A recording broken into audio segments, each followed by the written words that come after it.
24,000 people participating in this marathon, in this event today, and so many of them have some really inspirational stories to tell, as well as some pretty incredible stories to tell. We spoke with an 81-year-old man who is the fastest time for his age crossing the finish line for a marathon. We also spoke to someone dressed as a superhero. He's a Guinness World Record holder now for that feat. And now we have Paul, who has a world record of his own, and I think you can pretty much tell why. Tell us what you've done, Paul. I just ran a full marathon in full hockey equipment. It wasn't very pleasant.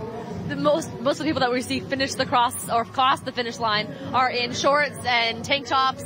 You're wearing literally all of the hockey equipment that you would need to wear on the ice. What was that like?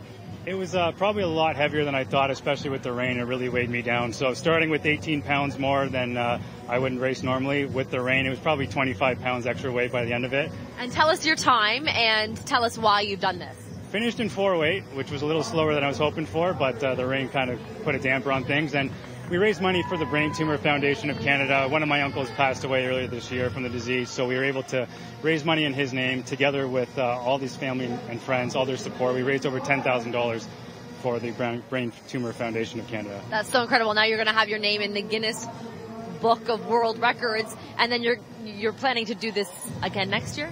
I'll probably try something else next year. I'm not sure what yet, but it's just been such a good cause. And, Brian Burke and the Maple Leafs got behind me on this. And for a guy that busy in an organization that size, to take an interest in me was really cool. And to all my friends and family that supported me through this, thank you so much. I love you, and it couldn't have been done without you. Oh, well done, Paul. Thanks so much for doing that and for taking some time to chat with us here on CP24. Paul's total, the money that he's raised, going to be added to the more than $3.7 million that has been raised over the course, the history of this entire event the last 23 years. So really not only a great athletic feat, but a really inspirational feat when it comes to the money that's been raised for some local charities as well. Back to you. Just one of the many amazing stories that has come out of today's Toronto Scotiabank Waterfront Marathon. Jackie Crandall, thanks so much for telling us all.